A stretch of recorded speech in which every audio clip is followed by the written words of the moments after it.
तो ऐसा लगता है कि इंडी गठबंधन का सारा खेल राहुल गांधी खुद बिगाड़ने में जुटे हुए हैं, क्योंकि राहुल गांधी बिहार में पहले चरण का प्रचार खत्म होते होते वही बातें कर रहे हैं जिन पर इंडी गठबंधन की खूब फजीहत पहले ही हो चुकी है। आज राहुल गांधी गया जी में थे और फिर वही बात कह दी कि नरेंद्र मोदी छठ पूजा का ड्रामा कर रहे हैं। एक बार सुनिए आप जरा राहुल गांधी क्या कह रहे हैं। और फिर अभी पूरा ड्रामा कर रहे थे छठ पूजा का। पूरे देश को बताया मैं यमुना में जाके स्नान करूंगा, नहाऊंगा। आपने देखा वहां पे पीछे से पाइप लगा रखा था, साफ पानी नरेंद्र मोदी के नहाने के लिए लगाया गया था। देखा ना आपने? प्रधानमंत्री को नहाना है तो साफ पानी लाएंगे, यमुना के गंध में नरेंद्र मोदी जी नहीं जाएंगे, आम जनता जाएगी।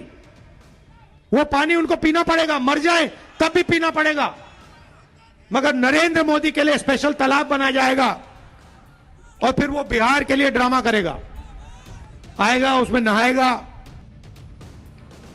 तो छठ पूजा वाली बात पर ही इंडी गठबंधन को बीजेपी ने घेरा था, लेकिन राहुल गांधी फिर वही बात कह रहे हैं। आज तो राहुल गांधी ने एक और गजब कांड कर दिया। उन्होंने सेना के अग्निवीरों पर कुछ ऐसा कह दिया जिसका लॉजिक समझ से परे है। राहुल गांधी ने कहा कि अग्निवीर में भर्ती होने वाले 4 में से 3 बेरोजगार हो जाते हैं और जिसे नौकरी पर रखा जाता है वो अमीर घर का होता है। एक बार सुनिए राहुल गांधी को इस पर भी। क्या किया? रास्ता बंद कर दिया, कहा कि नहीं, सेना में तो हम अग्निवीर लाएंगे। अग्निवीर का क्या मतलब है मैं बताता हूं आपको। 4 में से 3 लोग बेरोजगार होंगे, उनको आर्मी से निकाल दिया जाएगा और किसको रखा जाएगा? अमीर घर के बेटे को रखा जाएगा, जिसकी जान पहचान है उसको रखा जाएगा। और जब युद्ध होगा तो मरेगा कौन? अग्निवीर मरेगा।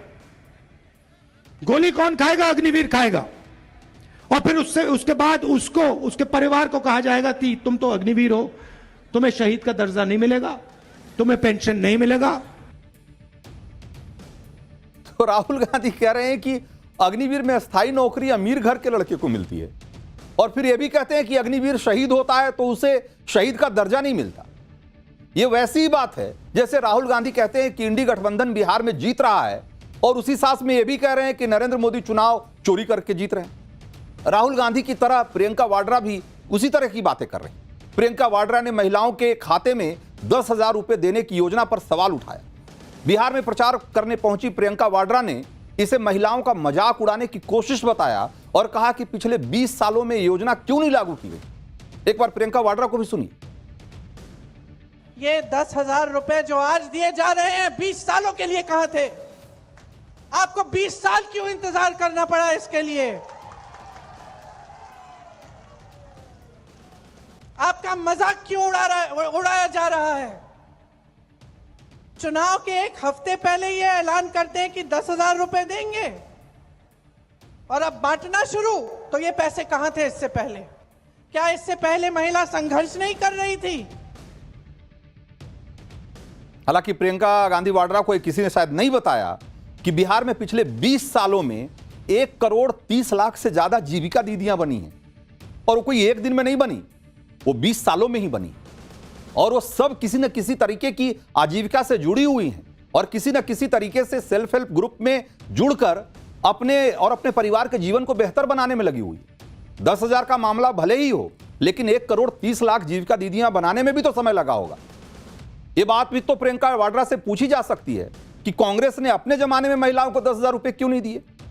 आज ही तेजस्वी यादव ने ऐलान किया है कि बिहार में महागठबंधन की सरकार बनने पर 14 जनवरी यानी कि मकर संक्रांति के दिन बिहार की सभी महिलाओं के खाते में 30,000 रुपए डाल दिए जाएंगे। तेजस्वी यादव ने जीविका दीदियों की नौकरी पक्की करने और उनकी सैलरी 30,000 करने का वादा भी दोहराया और इसके साथ ही तेजस्वी यादव ने ऐलान किया कि पुलिसकर्मी, टीचर, स्वास्थ्य कर्मियों की पोस्टिंग उनके होम डिस्ट्रिक्ट से 70 किलोमीटर के दायरे में ही की जाएगी।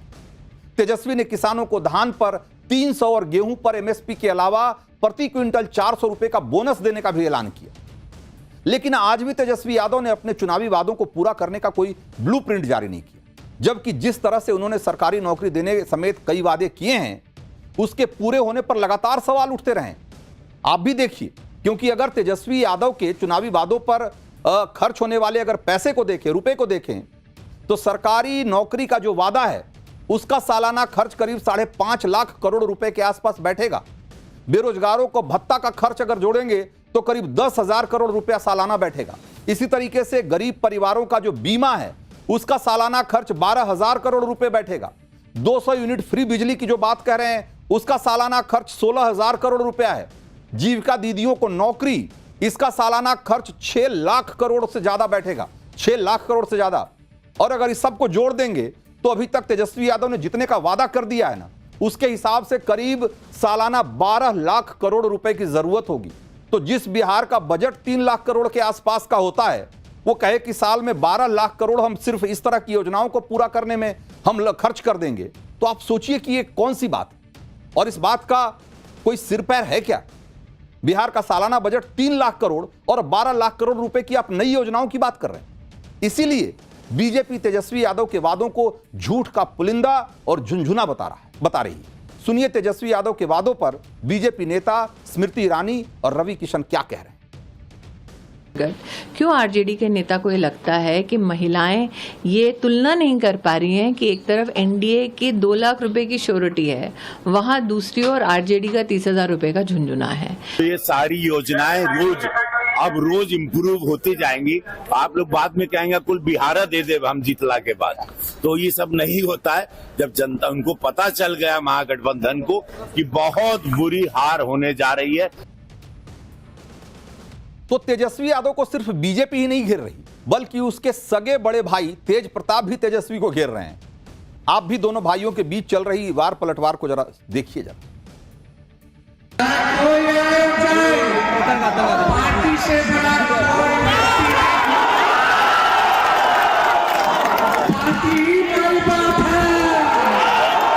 पार्टी है तो सब है, पार्टी नहीं तो कोई कुछ